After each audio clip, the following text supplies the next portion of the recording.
اگلا سوال ہے جی طارق بشیر ہیں نیو یارک سے. وہ ہی رونا کیا مطلب پاکستان کے سیاسی حالات تیزی سے بدل رہے ہیں وغیرہ وغیرہ. تو عام طور پہ ہر حکومت کی جانب سے ایک تاثر دیا جاتا ہے کہ اپوزیشن غیر ملکی قوتوں یعنی امریکہ اور یورپ کے ایجنڈے پر کام کرتی ہے، جبکہ آج حکومتی ترجمانوں کا بھی یہی بیانیہ ہے. کس حد تک سچائی؟ یہ دیکھیں بھائی، میں لمبی چوڑی بات، ایک کامن سینس کی بات ہے. پچھلے دنوں عمران خان نے یہ بات کی، یہ بات آپ بھی کرتے، کوئی اور بھی کرتا، یہ ہمارا خاور جو کیمرے کے پیچھے کھڑا ہے یہ بھی کرتا، تو اس کو جھٹلایا ہی نہیں جا سکتا.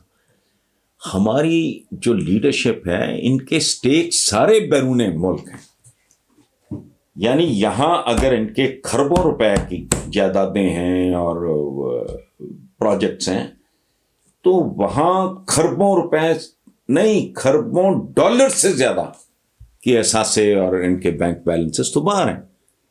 تو جن ملکوں میں آپ کے اصل اثاثے ہیں، جائیدادیں ہیں، اولادیں ہیں، بڑے بڑے اکاؤنٹس ہیں، تو ان ملکوں کے نزدیک تو آپ چپڑاسی بھی نہیں ہیں. وہ پوری ڈکٹیشن دیں گے آپ کو اور آپ کو وہ ڈکٹیشن لینی پڑے گی. تو اس لیے یہ کوئی حیران کن بات نہیں ہے. اور دوسرے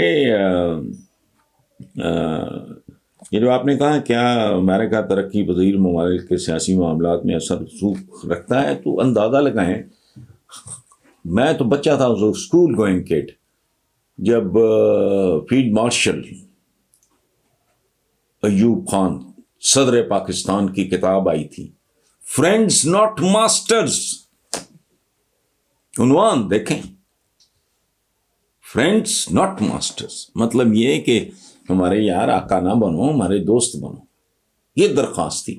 باقی آپ کتاب پڑھ لیں. سپر پاور جو بھی ہوگی اس کا انفلوئنس بہت خوفناک ہوگا، اور یہ آج نہیں، یہ مدتوں سے اسی طرح.